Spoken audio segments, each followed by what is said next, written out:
Keep your spine straight, close your eyes, take a deep breath in and exhale. Take a deep breath in and exhale. Take a deep breath in, hold it there. Om.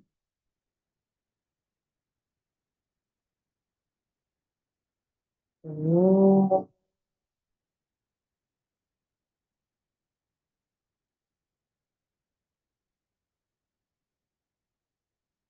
Om.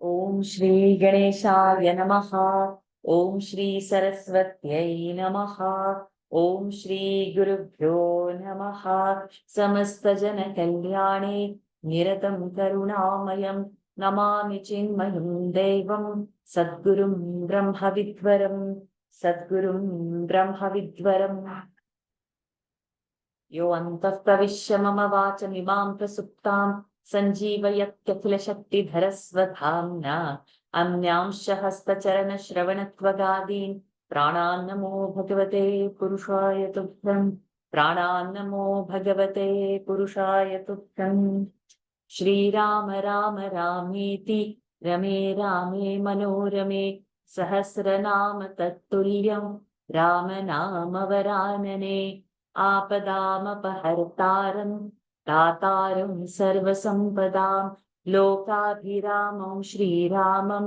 भूयो भूयो नमाम्यहं पूजन्तं राम रामेति मधुरं मधुराक्षरम् आरुह्य कविता शाखां वन्दे वाल्मीकिकोकिलं मनोजवं मारुततुल्यवेगम् जितेन्द्रियं बुद्धिमतां वरिष्ठं वातात्मजं वानरयूथमुख्यं श्रीरामदूतं शरणं प्रपद्ये चरितं रघुनाथस्य शतकोटिप्रविस्तरम् एकैकमक्षरं पुंसां महापातकनाशनम् वैनतेयसमाश्रिह्य भास्करस्तोयदं यथा तप्तहाटककेयूरः वन्द्यमानः सुरोत्तमैः. Pranams to all the Mahatmas in tonight's Valmiki Ramayana session. We have seen this last verse, verse number 17 of the 15th Sarga in Balakanda. We'll just immediately start from the 18th verse today. Balama, you can come over.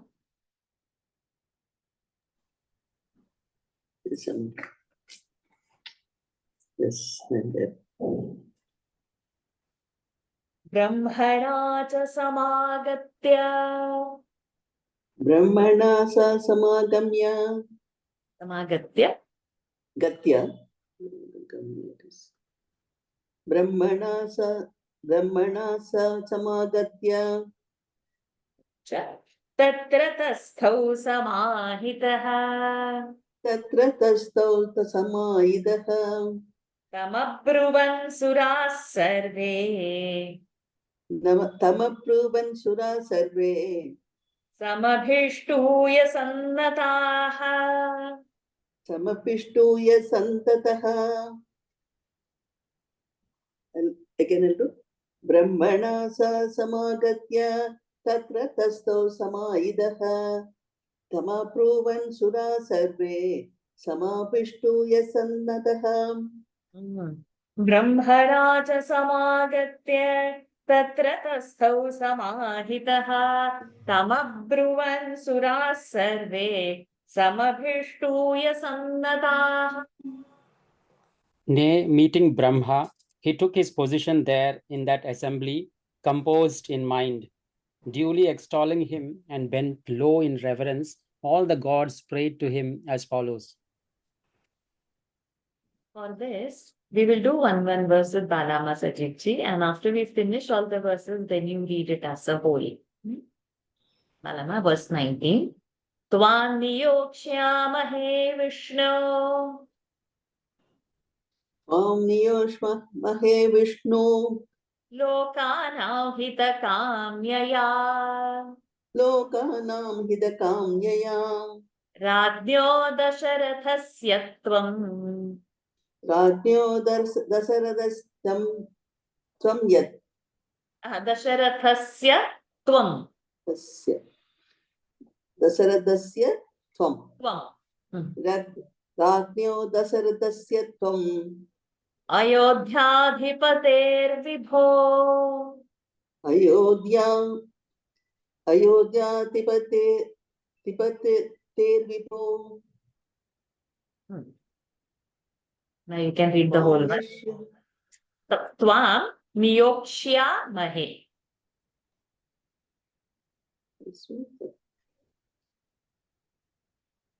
त्वां नियोष्यमहे विष्णो लोकानां हितकाम्यया राज्ञे दशरथस्य त्वम् अयोध्याधिपतेर्विभो त्वानियोक्ष्यामहे विष्णो लोकानां हितकाम्यया राज्ञो दशरथस्य त्वम् अयोध्याधिपतेर्विभो धर्मज्ञस्य वदान्यस्य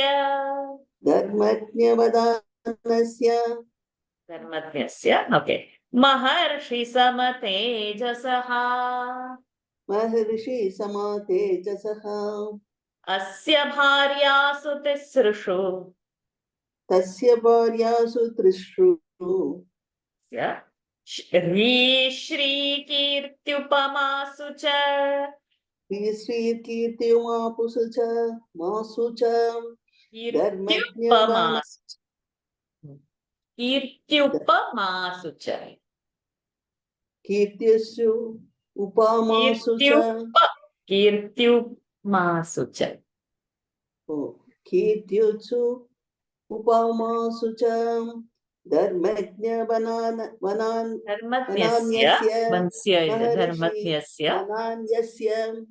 धर्मज्ञस्य बिफोर दैट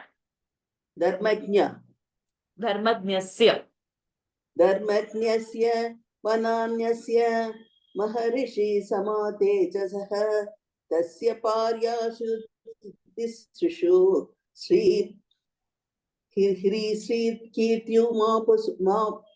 कीर्त्युपमासु च ओके धर्मज्ञस्य वदान्यस्य महर्षि समतेजसः अस्य भार्यासु तिसृषु श्रीकीर्त्युपमासु च विष्णुपुत्रत्वमागच्छ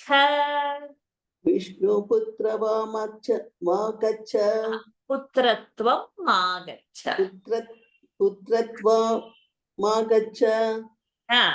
कृत्वात्मानं चतुर्विधम्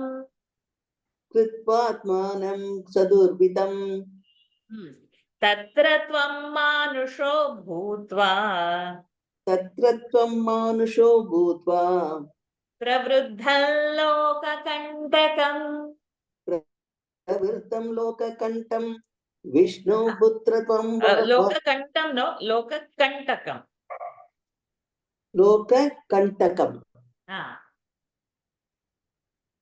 तत्र त्वं मानुषो भूत्वा प्रवृद्धं लोककण्टकम् विष्णुपुत्रत्वमगच्छ कृतात्मानं चतुर्विधम् तत्र त्वं मानुषो भूत्वा प्रवृद्धं लोककण्टकम् विष्णुपुत्रत्वमागच्छ कृत्वात्मानं चतुर्विधम् तत्र त्वं मानुषो भूत्वा प्रवृद्धं लोककण्टकम् अवध्यं दैवतैर्विष्णो समरे जहि रावणम्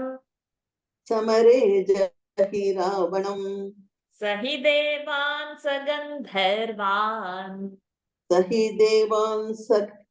गन्धर्वान् सिद्धांश ऋषि सत्तमान् सिद्धांश मुनि सत्तमान् अवद्वयं दैवैर्विष्णु समरे जहि रावणं सहि देवान् सगन्धर्वान् सिद्धां च मुनिसत्तमान् अवध्यं दैवतैर्विष्णु समरे जहि रावणं सहि देवान् सगन्धर्वान् सिद्धांश्च ऋषिसत्तमान् राक्षसो रावणो मूर्खः राक्षसो रावणो मूर्खः वीर्योद्रेकेण बाधते वीर्यजोत्सेन केन पादते वीर्योद्रेकेण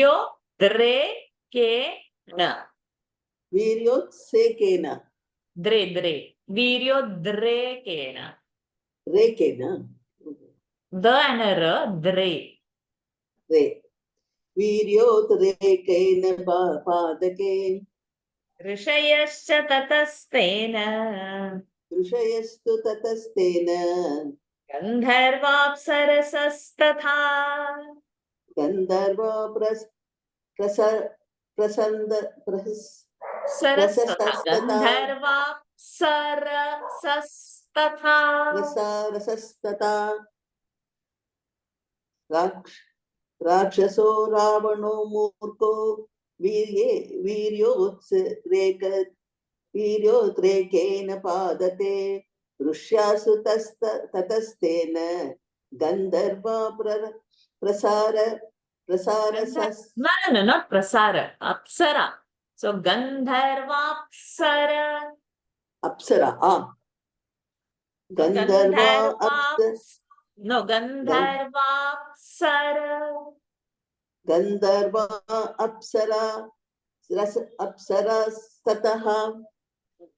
No visarga. Rakshaso Ravano Murkhaha Viryodrekena Badhate Rishayascha Tatastena Gandharvapsarasastatha Kridanto Nandanavane Krintano Nandanavane Raudrena Vinipatitaha. Raudrena Kila Himsitaha. You have a different word. It's not Vinipatita for you there. That is Kila. That is Rautrena Kila Himsitaha. Okay. Vadhartham vayamayataha. Vadartham Vayamaya Stasta. Mayataha. Vayamaya Stasya. Okay. Not like that. Vadhartham vayamayataha. Vayam mayataha. Tata. Okay, this status. No, that's we are giving visarga. So it is, okay. We are removing that sir. Vadartham vayamatas mayataha. Ayataha. Tasya vai munibhis saha. Tasya muni vai saha. Here tasya vai muni saha. Munibhis saha. That is, here it is verse wise. I also said the same thing. Munibhi saha. Correct. So I also said same. Yeah, I said same thing. Tasya vai munibhis. Tasya vai munihi saha. Kritano tan Nandavanate Rautrena Kila Himsitaha Vadartham Vayamaya Mayata Tasya Vai Munihi Saha. Kridanto Nandanavane Rautrena Vinipatitaha Vadartham Vayamayataha Tasya Vai Munibhis Saha Siddha Gandharva Yakshascha Siddha Gandharva Yakshascha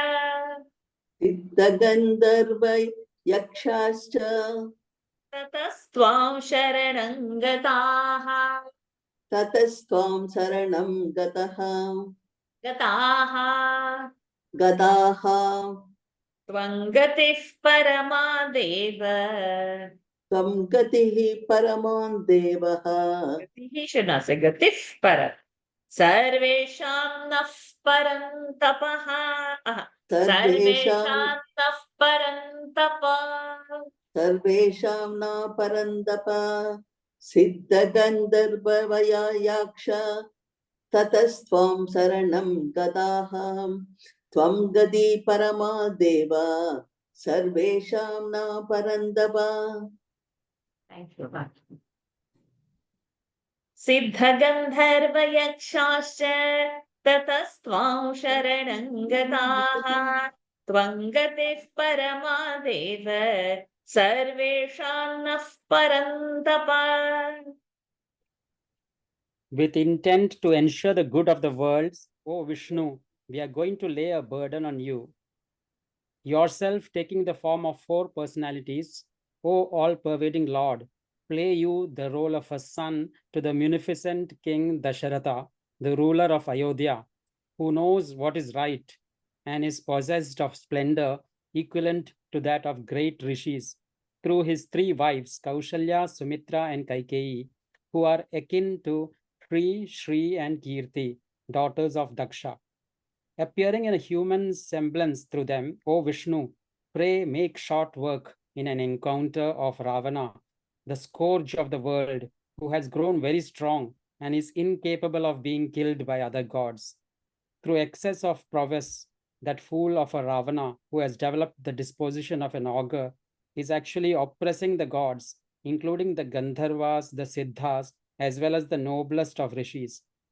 Nay, because of such a disposition, rishis, as well as Gandharvas and Apsaras, celestial nymphs, sporting in the Nandana Vana, the pleasure garden of Indra, were knocked down from heaven by that fierce ogre. For getting rid of him, we as well as Siddhas, Gandharvas, and Yakshas have come here along with hermits and have sought you as our protector for the same purpose, O Lord. You are the supreme resort of us all, O chastiser of foes. Even we continue today. Vadhaya deva shatrunam Vadhaya deva shatrunam nrunam loke manah kuru.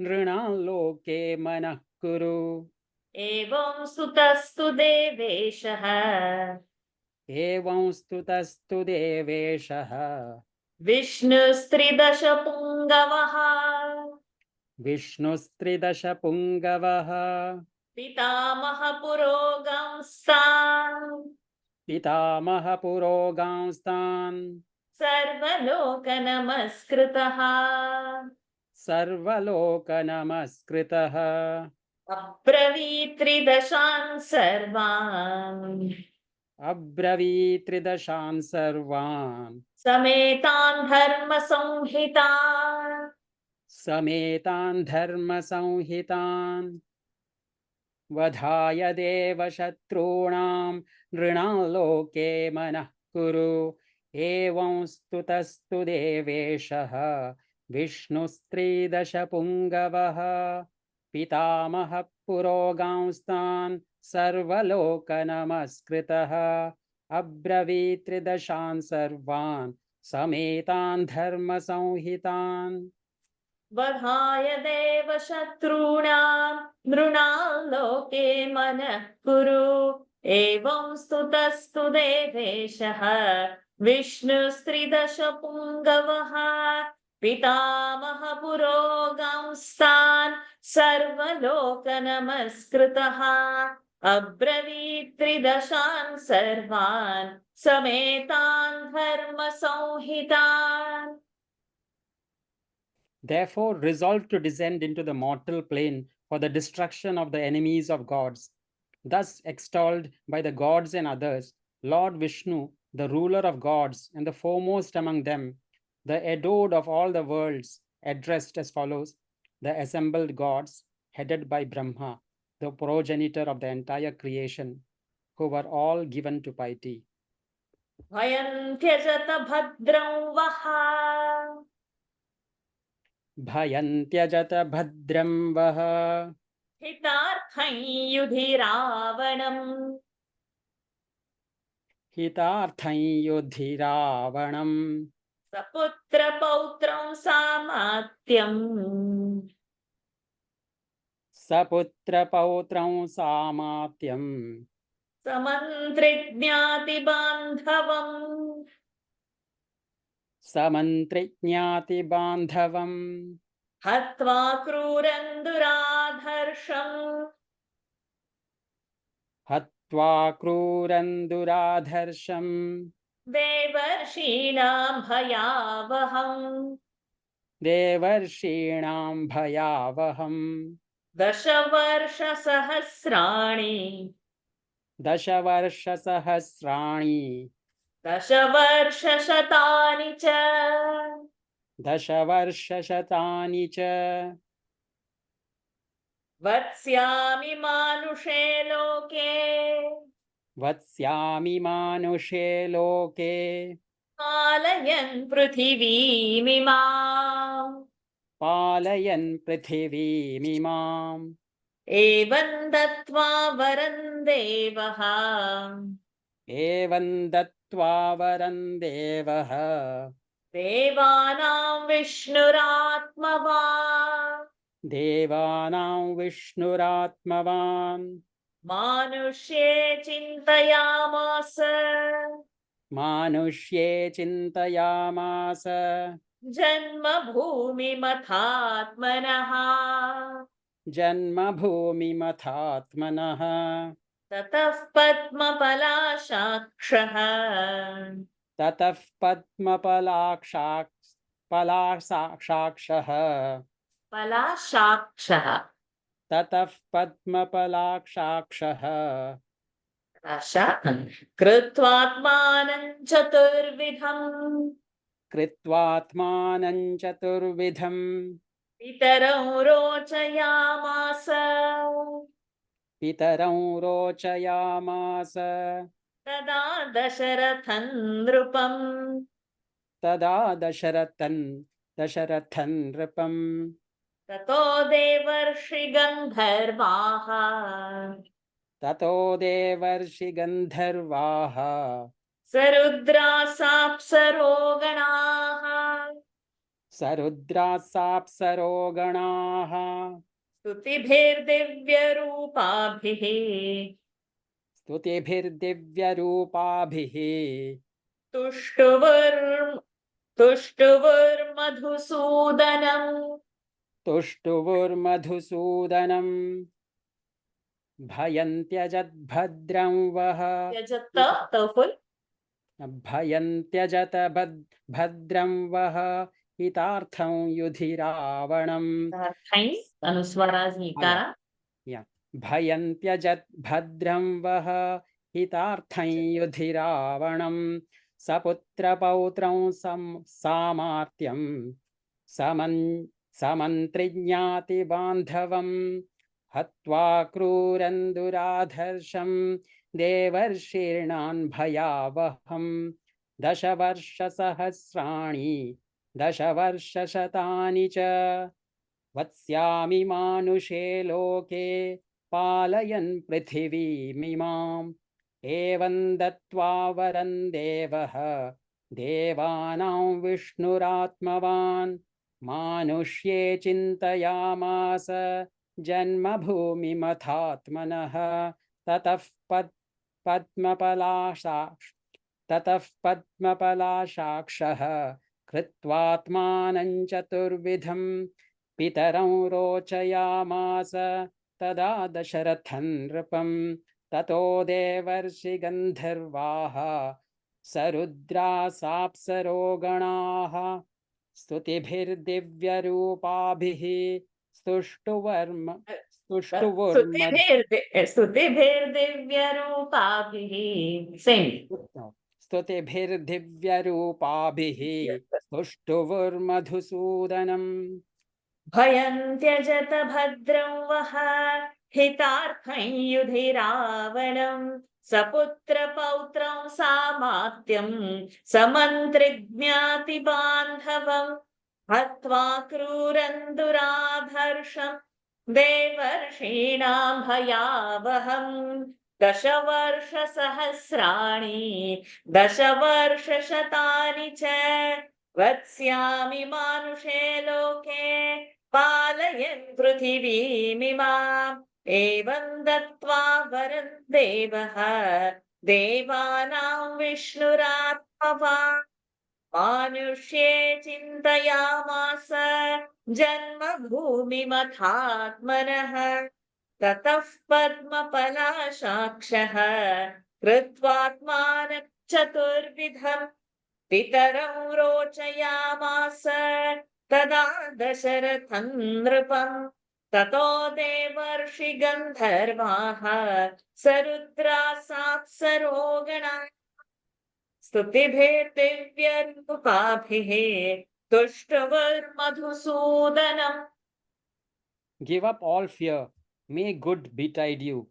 Dispatching on the field of battle in your interests the cruel and formidable Ravana, who is difficult to overpower and is the terror of gods and rishis, along with his sons and grandsons, including his ministers and counselors, kinsmen and relations. I shall remain on the mortal plane, ruling over this globe for 11,000 years. Having granted the aforesaid boon, the high-souled Lord Vishnu, the adored even of gods, now thought of Ayodhya, the place of his projected birth on the mortal plane. Then himself taking the form of 4 personalities, the Lord, whose eyes resembles the petals of a lotus, wished King Dasharatha to be his father in that descent. Thereupon the gods, rishis and Gandharvas, accompanied by Lord Rudra and bevies of Apsaras, extolled Lord Vishnu, the destroyer of the demon Madhu, by means of hymns depicting his transcendent personality. समुद्धतं रावणमुग्रतेजसम् Tamuddhatam Ravanamudgretejasam. उग्र तेजसम्. Tamuddhatam Ravanamugratejasam. प्रवृद्धदर्पं त्रिदशेश्वरद्विषम्. Pravriddhadarpan Tridasheshwaradvisham. विरावणं साधु तपस्वी कंटकम्. Viravanam sadhu tapasvi kantakam. तपस्विनामुद्धरतं भयावहम्. Tapasvinamuddharatam bhayavaham. Tamuddhatam Ravanamugratejasam. The no dha and ta and not the tha. It is dha and ta. Ga and oh. Dha is Mahaprana and ta is Alpaprana. Dha. Oh, is there a dha there? In my book, it is not there. Tamuddhatta. Okay. Yeah, tamuddhatta. Tamuddhatam Ravanamugratejasam pravriddhadarpam tridasheshwaradvisham viravanam sadhu tapasvi kantakam tapasvinamuddharatam bhayavaham. Very good. तमुद्धतं रावणमुग्रतेजसं प्रवृद्धदर्पं त्रिदशेश्वरद्विषं विरावणं साधु तपस्वी कंटकं तपस्विनामुद्धरतं भयावहम्. Pray completely destroy that notorious and arrogant Ravana, possessed of terrific energy, the enemy of Indra, the ruler of gods, the scourge of ascetics, and the terror of hermits, whose vanity knows no bounds, and who makes people scream by his tyranny. तमेव हत्वा सबलं सबान्धवम्. Tameva hatva sabalam sabandhavam. विरावणं रावणमुग्रपौरुषम्. Viravanam Ravanamugrapaurusham. स्वर्लोकमागच्छ गतज्वरश्चिरम्. स्वर्लोकमागच्छ गतज्वरश्चिरम्.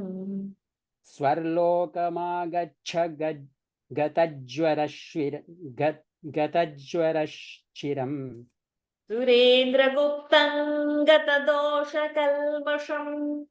सुरेन्द्रगुप्तं गतदोषकल्मषम्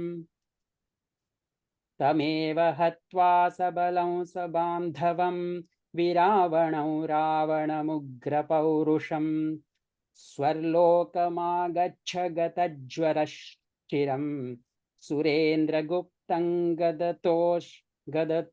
गतदोषकल्मषम् तमेव हत्वा सबलं सबान्धवं विरावणं रावणमुग्रपौरुषम् स्वर्लोकमागच्छ गतज्वरश्चिरम् सुरेन्द्रगुप्तं गतदोषकल्मषम्.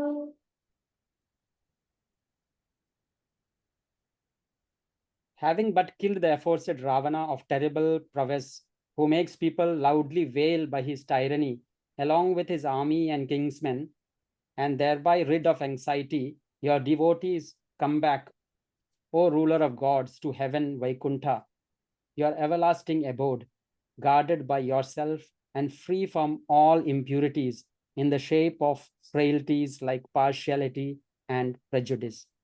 Om Tat Sat Ityarše Srimad Ramayane. Om Tat Sat Ityarše Srimad Ramayane. वाल्मीकिये आदिकाव्ये Valmikiye Adikavye बालकाण्डे पञ्चदश सर्गः हरिः ओम्. Balakande Panchadasha Sargah Harihi Om. And read with the meaning, then you finish. Om Tat Sat Ityarše Srimad Ramayane Valmikiye Adikavye Balakande Panchadasha Sargah Harihi Om. Thus ends Canto 15 in the Balakanda of the glorious Ramayana of Valmiki, the work of a rishi and the oldest epic.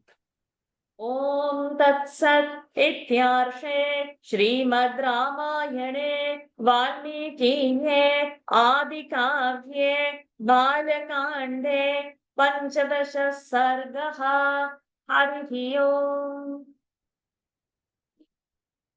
Read this and get into 16th Sarga immediately.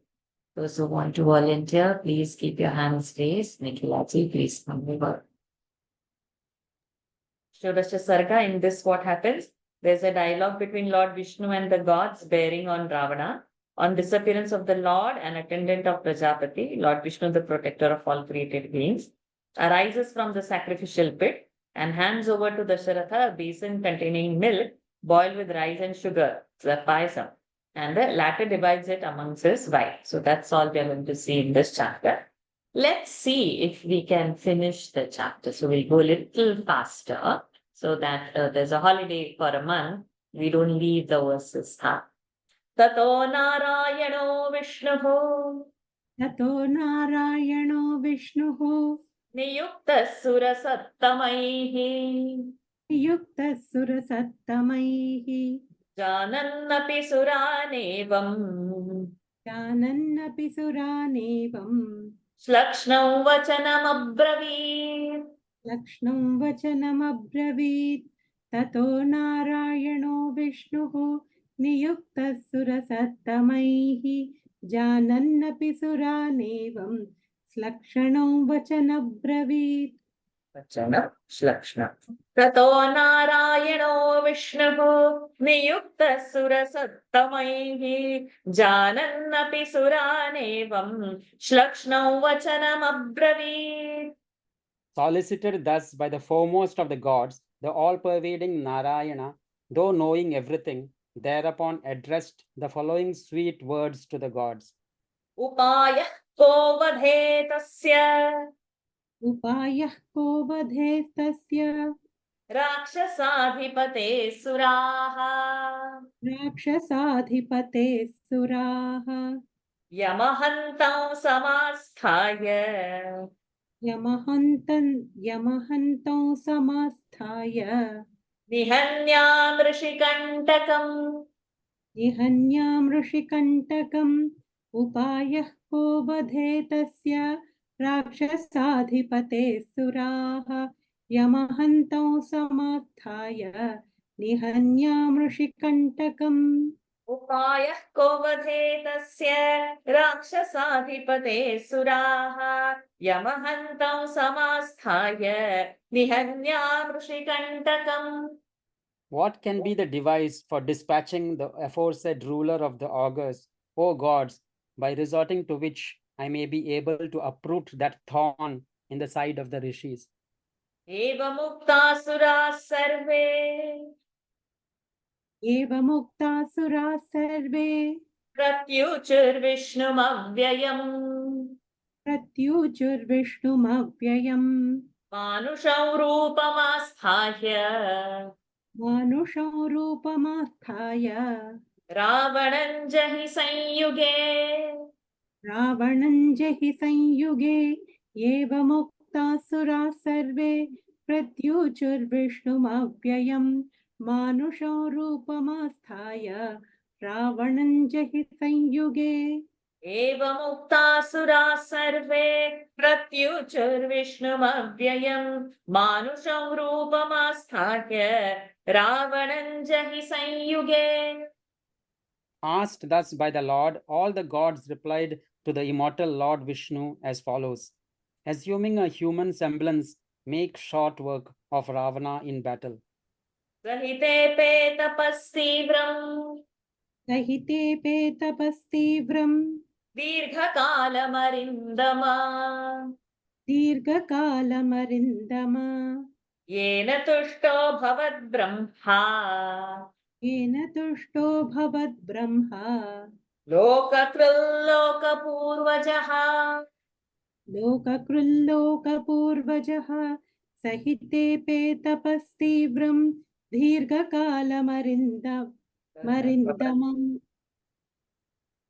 येन तुष्टो भवद्ब्रह्मा लोककृल्लोकपूर्वजः सहिते तपस्तीव्रम् दीर्घकालमरिन्दम येन तुष्टो भवद्ब्रह्मा लोककृल्लोकपूर्वजः.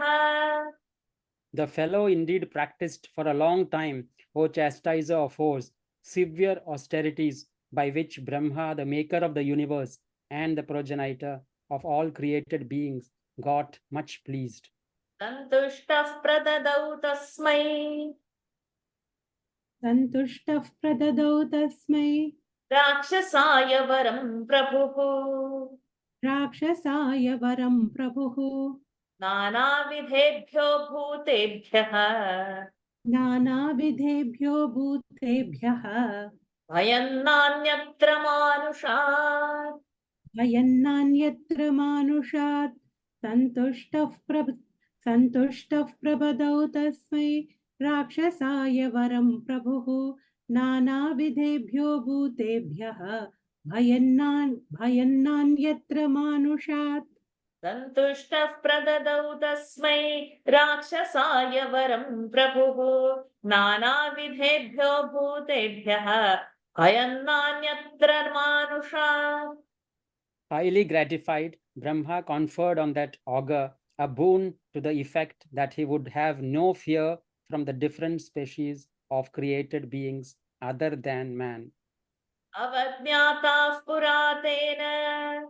अवज्ञाताः पुरातेन वरदाने हि मानवाः वरदाने हि मानवाः एवं पितामहात् तस्मात् एवं पितामहात् तस्मात् वरदानेन गर्वितः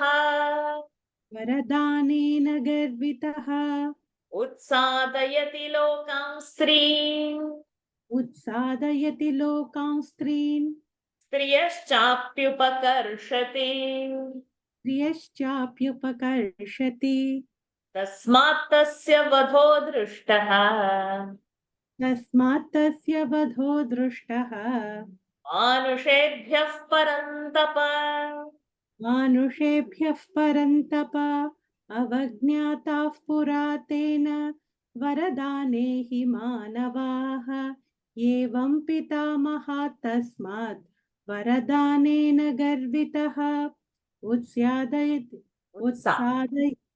उत्सादयति उत्सादयति लोकां स्त्रीन् स्त्रियश्चाप्युपकर्षति कर्षति स्त्रियश्चाप्युपकर्षति तस्मात् तस्य वधो दृष्टः मानुषेभ्यः परन्तप अवज्ञाता पुरातेन वरदानेः मानवाः एवं पितामहात् तस्मात् वरदानेन गर्वितः उत्सादयति लोकां स्त्रीन् स्त्रियश्चाप्युपकर्षति तस्मात् तस्य वधो दृष्टः मानुषेभ्यः परन्तप.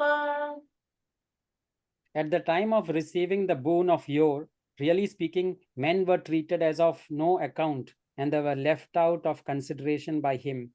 Elated thus by the boon received from the aforesaid Brahma, the progenitor of the entire creation, he is oppressing all the three worlds and carries off womenfolk.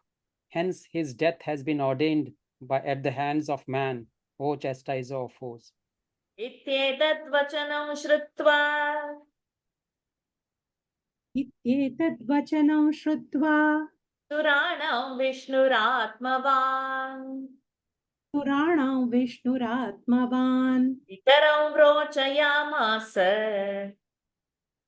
पितरं रोचयामास तदा दशरथं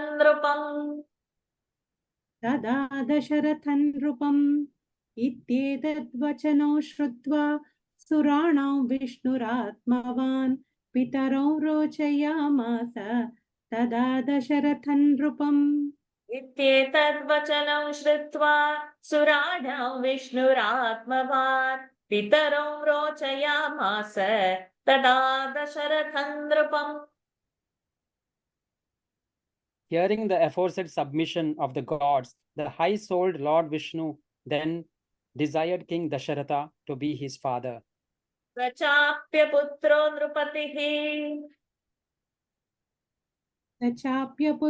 नृपतिः तस्मिन् काले महाद्युतिः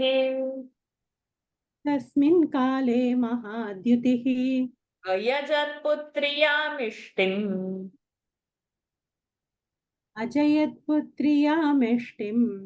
जयत् यजत् अयजत् अयजत् पुत्र्यामिष्टिम् पुत्रेप्सुररिसूदनः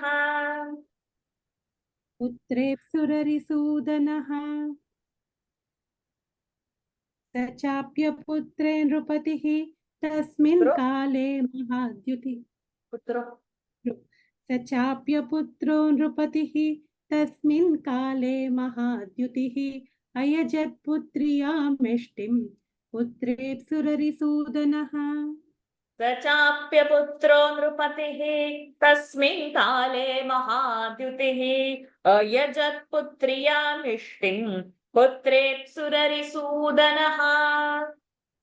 Desirous of getting a son, since he had no male issue, the aforesaid monarch too, who was possessed of great splendor and was capable of destroying his foes, performed at that very time a sacrifice calculated to procure him a son. सकृत्वा निश्चयं विष्णुः आमन्त्र्य च पितामहम् अन्तर्धानं गतो देवैः पूज्यमानो महर्षिभिः सकृत्वा निश्चयं विष्णुः अमन्त्र्यं च पितामहम् अन्तर्धानं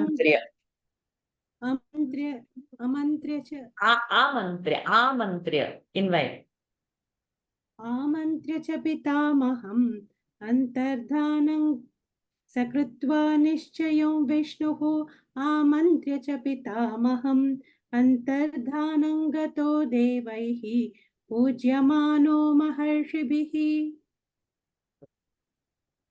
सकृत्वा निश्चयं विष्णुः आमन्त्र्य च पितामहम् अन्तर्धानं गतो देवैः पूज्यमानो महर्षिभिः. Having made up his mind accordingly and saying goodbye to Brahma, the progenitor of the entire creation, the said Lord Vishnu disappeared even while he was being worshipped by the gods and great rishis. ततो वै यजमानस्य ततो वै यजमानस्य पावकादतुलप्रभम् पावकादतुलप्रभम् प्रादुर्भूतं महद्भूतम् प्रादुर्भूतं महद्भूतम् महावीर्यं महाबलम् महावीर्यं महाबलम् ततो वै यजमानस्य पावकादतुलप्रभम् प्रादुर्भूतं महद्भूतम् महावीर्यं महाबलम् ततो वै यजमानस्य पावकादतुलप्रभम् प्रादुर्भूतं महद्भूतं महावीर्यं महाबलम्. Then indeed there arose from the fire known as the Ahvaniya of the sacrificer, an extraordinary being possessed of matchless splendor and endowed with exceptional prowess and uncommon strength. कृष्णौ रक्ताम्बरधरम् कृष्णौ रक्ताम्बरधरम् रक्तास्यन्दुन्दुभिस्वनम् रक्तास्यन्दुन्दुभिस्वनम् स्निग्धहर्यक्षतनुजः all same स्निग्धहर्यक्षतनुज श्मश्रुप्रवरमूर्धजम् everything together स्निग्धहर्यक्षतनुज what is happening? स्निग्धहर्यक्षतनुज श्मश्रुप्रवरमूर्धजम् स्निग्धहर्यक्षतनुजश्मश्रुप्रवरमूर्धजम् श्मश्रुप्रवरमूर्धजम्. I'll read again.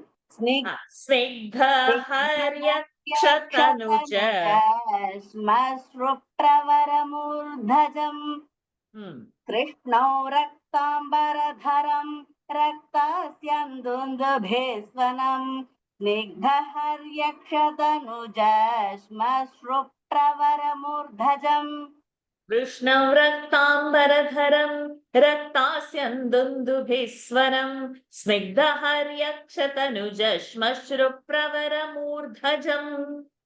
Dark complexioned, with a ruddy countenance and a voice resembling the sound of a large kettle drum, he was clad in red and had soft and excellent hair resembling a lion's all over his body, about his lower face and on his upper lip, as well as on his head. शुभलक्षणसम्पन्नम् शुभलक्षणसम्पन्नम् दिव्याभरणभूषितम् दिव्याभरणभूषितम् शैलशृङ्गसमुत्सेधम् शैलशृङ्गसमुत्सेधम् तृप्तशार्दूलविक्रमम् तृप्तशार्दूलविक्रमम् शुभलक्षणसम्पन्नम् दिव्याभरणभूषितम् शैलशृङ्गसमुत्सेधम् तृप्तशार्दूलविक्रमम् शुभलक्षणसम्पन्नम् दिव्याभरणभूषितम् शैलशृङ्गसमुत्सेधम् तृप्तशार्दूलविक्रमम्. Invested with auspicious marks on his body and decked with celestial jewels, he possessed the height of a mountain peak and strode like a proud tiger. दिवाकरसमाकारम् दिवाकरसमाकारम् दीप्तानलशिखोपमम्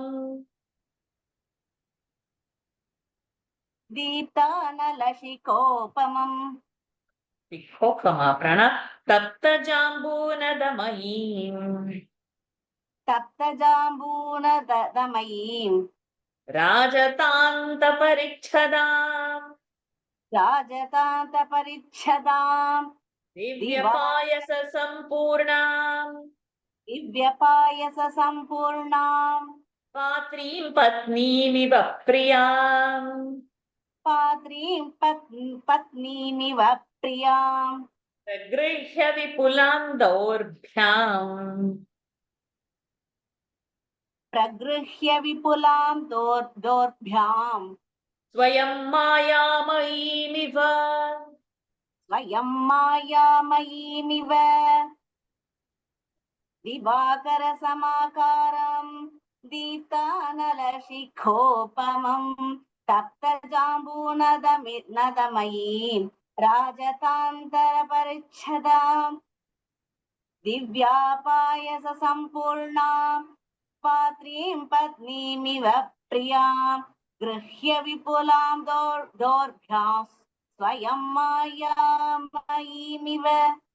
दिवाकरसमाकारम् दीप्तानलशिखोपमम् तप्तजाम्बूनदमयीम् राजतान्तपरिच्छदाम् दिव्यपायससम्पूर्णाम् पात्रीं पत्नीमिव प्रियाम् प्रगृह्य विपुलां दौर्भ्याम् स्वयं मायामयीमिव. His figure shone like the sun, and he looked like a flame of blazing fire, and personally carried in both his arms a large basin of refined gold, full of ethereal payasa, milk boiled with rice and sugar, and covered with a silver lid, as though a product of magic, even as one would carry one's beloved spouse. समवेक्ष्याब्रवीद्वाक्यम् समवेक्ष्य ब्रवीत् वाक्यम् इदं दशरथं नृपम् इदं दशरथं नृपम् प्राजापत्यन्नरं विद्धि प्राजापत्यन्नरं विद्धि मामिहाभ्यागतं नृप मामिहाभ्यागतं नृप समवेक्ष्य ब्रवीत् वाक्यम् इदं दशरथं नृपम् प्राजापत्यन्नरं विद्धि मामिहाभ्यागतं नृप समवेक्ष्याब्रवीद्वाक्यम् इदं दशरथं नृपम् प्राजापत्यन्नरं विद्धि मामिहाभ्यागतं नृप. Gazing at King Dasharatha, he addressed the following words to him. Know me, O protector of men, to be a messenger of Vishnu, the protector of created beings, arrived here from his realm. ततः परं तदा राजा ततः परं तदा राजा प्रत्युवाच कृताञ्जलिः प्रत्युवाच कृताञ्जलिः भगवन् स्वागतं तेस्तु भगवन् स्वागतं तेस्तु किमहं करवाणि ते किमहं करवाणि ते ततः परं तदा राजा प्रत्युवाच कृताञ्जलिः भगवन् स्वागतं तेस्तु किमहं करवाणि ते ततः परं तदा राजा प्रत्युवाच कृताञ्जलिः भगवन् स्वागतं तेस्तु किमहं करवाणि ते. Thereupon the king replied to him with folded hands, May my hearty welcome be acceptable to you, O divine personage. What shall I do for you? अथो पुनरिदं वाक्यम् अथो पुनरिदं वाक्यम् प्राजापत्यो नरो ब्रवीत् प्राजापत्यो नरो ब्रवीत् राजन्नर्चयता देवान् राजानर्चयता देवान् राजन्नर्चयता राजन्नर्चयता देवान् देवान् न एंडिंग अद्य प्राप्तमिदं त्वया अद्य प्राप्तमिदं त्वया अथो पुनरिदं वाक्यम् प्राजापत्यो नरो ब्रवीत् राजन्नर्चयता देवान् अद्य प्राप्तमिदं त्वया अथो पुनरिदं वाक्यं प्राजापत्यो नरो ब्रवीत् राजन्नर्चयता देवान् अद्य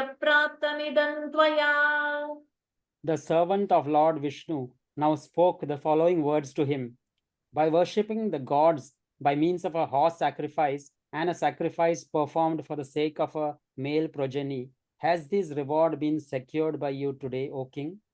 इदं तु नृपशार्दूल इदन्तु नृप शार्दूल देवनिर्मित पायसं देवनिर्मितम् पायसं देवनिर्मितम् प्रजाकरं गृहाणत्वम्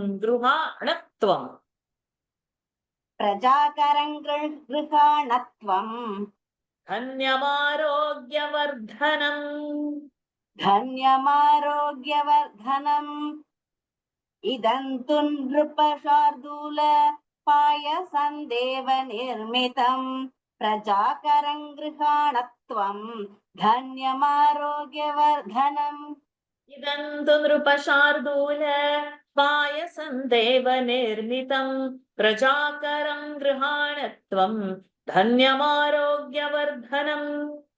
Receive, O tiger among kings, this payasa prepared by the gods, which is not only capable of procuring a son, but is also conducive to wealth and a promoter of health too. भार्याणामनुरूपाणाम्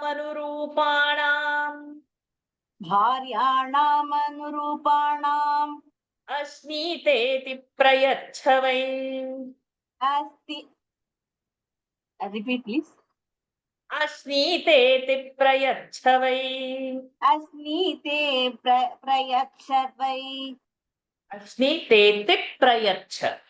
अस्नीतेति प्रयच्छ वै तासु त्वल्लप्स्यसे पुत्रान्. अनुस्वारास् लकार. आसुत्वल् लप्स्यसे पुत्रान् यदर्थं यजसे नृप. यदर्थं यजसे नृप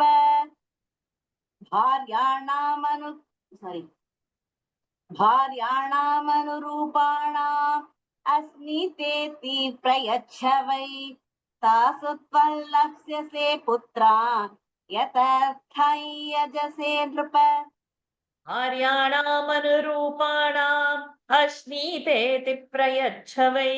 तासु त्वल्लप्स्यसे पुत्रान् यदर्थं यजसे नृप. Give it to your wives that are worthy of you, that is belonging to your own varna or grade of society, and sharing your virtues with the words, eat it, all of you. Through them who partake of it, you will secure 4 sons for whom you have been performing sacrifices, O protector of men. Lalita ji. तथेति नृपतिः प्रीतः तथेति नृपतिः प्रीतः शिरसा प्रतिगृह्यताम्. शिरसा प्रतिगृह्यताम् मातॄन् देवान्न सम्पूर्णाम्. पात्रीन् देवान्न सम्पूर्णान् देवदत्तां हिरण्मयीम्. देवदत्तां हिरण्मयीम् अभिवाद्य च तद्भूतम्. अभिवाद्य च तद्भूतम् अद्भुतं प्रियदर्शनम्. अद्भुतं प्रियदर्शनम् मुदा परमया युक्तः मुदा परमया युक्तः चकाराभिप्रदक्षिणम्. चकाराभिप्रदक्षिणम् तथेति नृपतिः प्रीतः शिरसा प्रतिगृह्यताम् पात्रीन् देवान्न सम्पूर्णाम्. Oh, sorry. What am I? Correct.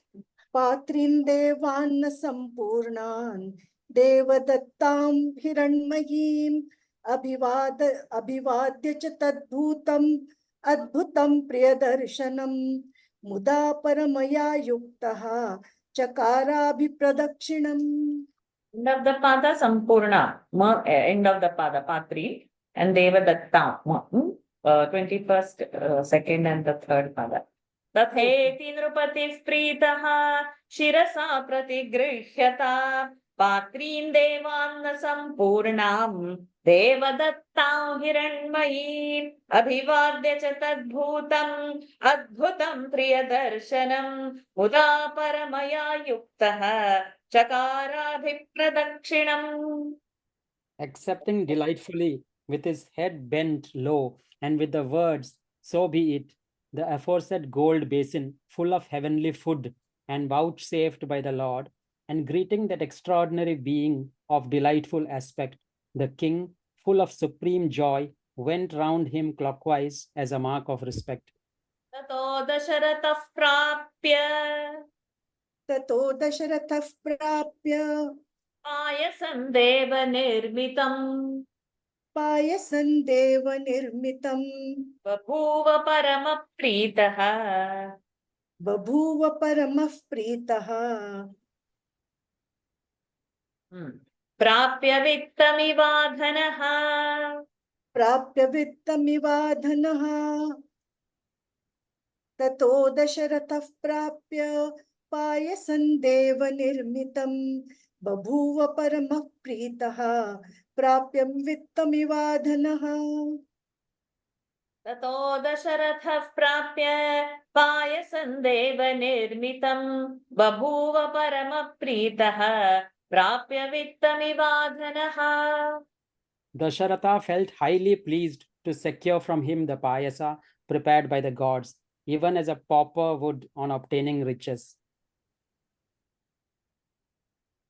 ततस्तदद्भुतप्रख्यम् ततस्तदद्भुतप्रख्यम् ततस्तदद्भुतप्रख्यम् ततस्तदद्भुतप्रख्यम् भूतं परमभास्वरम् भूतं परमभास्वरम् संवर्तयित्वा तत्कर्म संवर्तयित्वा तत्कर्म तत्रैवान्तरधीयत.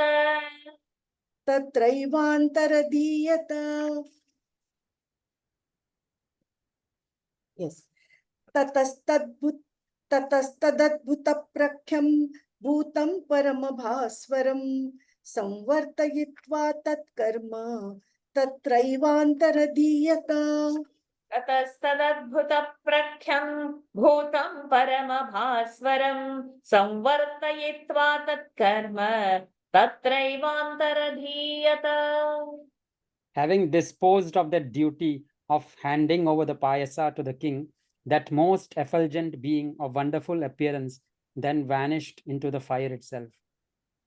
हर्षरश्मिभिरुद्योतम् हर्षरश्मिभिरुद्योतं तस्यान्तः परमा बभौ.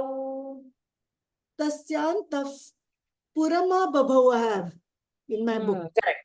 तस्यान्तः पुरमा बभौ. तस्यान्तः पुरमा बभौ. अंतःपुर. अंतःपुर. तःपुर. Private space. शारदस्याभिरामस्य शारदस्याभिरामस्य चन्द्रस्येव नभंशुभिः चन्द्रस्येव नभंशुभिः हर्षरश्मिविरुद्योतं तस्मान्तः पुरमा बभौ शारदस्याभिरामस्य चन्द्रस्येव नभंशुभिः. हर्षरश्मिभिरुद्योतं तस्यान्तः पुरमा बभौ शारदस्याभिरामस्य चन्द्रस्येव नभंशुभिः. Irradiated by beams of joy playing on his countenance, the gynecium to which he now hastened shone bright like the firmament illumined by the rays of the delightful autumnal full moon. सोऽन्तःपुरं प्रविश्यैव सोऽन्तःपुरं प्रविश्यैव कौसल्यामिदमब्रवीत् पायसं प्रतिगृह्णीष्व पायसं प्रतिगृह्णीष्व पुत्रीयन्त्विदमात्मनः सोऽन्तःपुरं प्रविश्यैव कौसल्यामिदमब्रवीत् पायसं प्रतिगृह्णीष्व पुत्रीयं त्विदमात्मनः। गृह्णीष्व दीर्घ सोऽन्तः पुरं प्रविश्यैव कौसल्यामिदमब्रवीत् पायसं प्रतिगृह्णीष्व पुत्रीयं त्विदमात्मनः. Immediately on entering the gymnasium, he spoke to Kausalya, his eldest wife, as follows: accept this payasa, which is indeed calculated to procure you a son. कौसल्यायै नरपतिः कौसल्यायै नरपतिः पायसार्धं ददौ तदा पायसार्धं ददौ तदा अर्धादर्धं ददौ चापि अर्धादर्धं ददौ चापि सुमित्रायै नराधिपः. सुमित्रायै नराधिपः कौसल्यायै नरपतिः पायसार्धं ददौ तदा अर्धादर्धं ददौ चापि सुमित्रायै नराधिपः. कौसल्यायै नरपतिः पायसार्धं ददौ तदा अर्धादर्धं ददौ चापि सुमित्रायै नराधिपः. With the object of getting them a son each, the king then gave half of the payasa to Kaushalya, and the emperor made over 1/2 of the other half to Sumitra, his second wife too. कैकेय्यै चावशिष्टार्थम्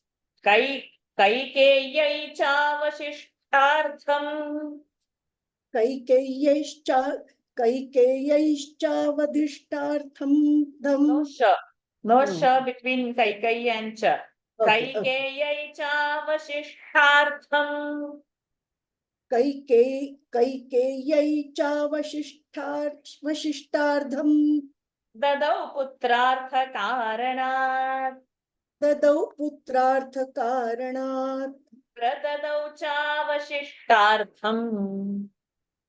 प्रददौ चावशिष्टार्थम्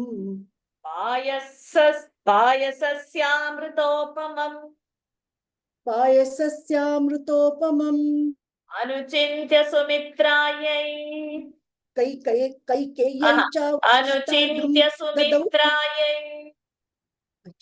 अनुचिन्त्य सुमित्रायै पुनरेव महामतिः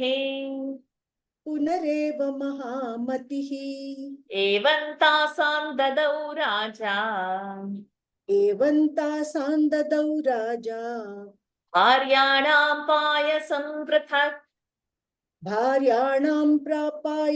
पृथक् कैकेय्यै चावशिष्टार्धं ददौ पुत्रार्थकारणात् प्रददौ चावशिष्टार्धं पायसस्यामृतोपमम् अनुचित्य सुमित्रायै पुनरेव महामतिः एवं तासां ददौ राजा भार्याणां पायसं पृथक्.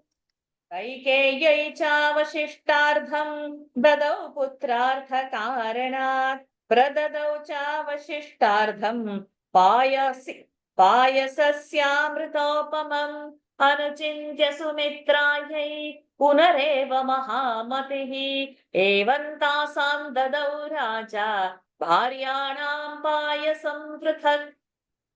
Again, he gave half of the rest to Kaikeyi, and reflecting a while, the highly intelligent Dasharatha gave the other half of the nectar-like payasa once more to Sumitra. In this way, the monarch apportioned the payasa separately to all his aforementioned wives. ताश्चैवं पायसं प्राप्य नरेन्द्रस्योत्तमस्त्रियः सम्मानं मे निरे सर्वाः प्रहर्षोदितचेतसः ताश्चैवं पायसं प्राप्य नरेन्द्रस्योत्तमस्त्रियः सम्मानं मे निरे सर्वाः प्रहर्षोदितचेतसः ताश्चैवं पायसं प्राप्य नरेन्द्रस्योत्तमस्त्रियः सम्मानं मे निरे सर्वाः प्रहर्षोदितचेतसः.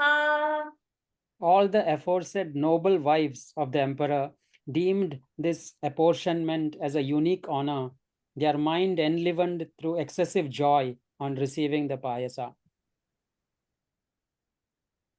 Okay, Alama is fun. Tatast 1 minute. ततस्तुताः प्राश्यतदुत्तमस्त्रियः ततस्तुताः प्राश्यतमुत्तमस्त्रियः तदुत्तमस्त्रियः महीपतेरुत्तमपायसं पृथक् महीपतेरुत्तमपायसं पृथक् हुताशनादित्यसमानतेजसः हुताशनादित्यसमानतेजसः अचिरेण गर्भान् प्रतिपेदिरे तदा अचिरेण गर्भान् प्रतिपेदिरे तदा ततस्तुताः प्राश्यतमुत्तमस्त्रियः महीपतेरुत्तमपायसं पृथक् हुताशनादित्यसमानतेजसः अचिरेण गर्भान् प्रतिपेदिरे तदा ततस्तुताः प्राश्यतदुत्तमस्त्रियः महीपतेरुत्तमपायसं पृथक् हुताशनादित्यसमानतेजसः अचिरेण गर्भान् प्रतिपेदिरे तदा.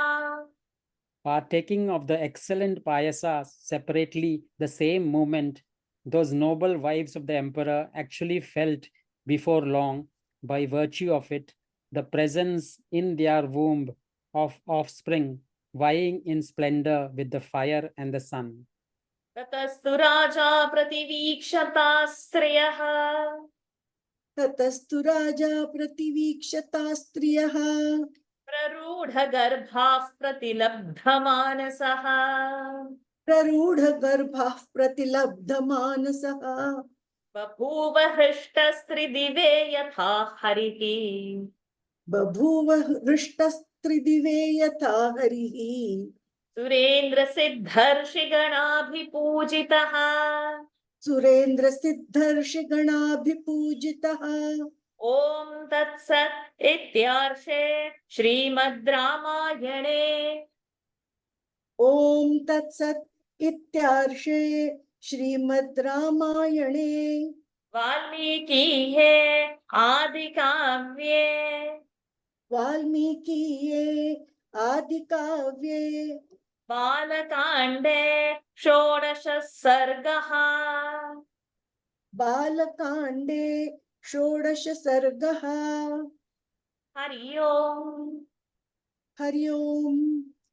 ततस्तु राजा प्रतिवीक्षता स्त्रियः प्ररूढगर्भाः प्रतिलब्धमानसः बभूव हृष्टस्त्रिदिवे यथा हरिः सुरेन्द्रसिद्धर्षिगणाभिपूजितः ॐ इत्यार्षे श्रीमद् रामायणे वाल्मीकिये आदिकाव्ये बालकाण्डे षोडश सर्गः ॐ तत्सत्.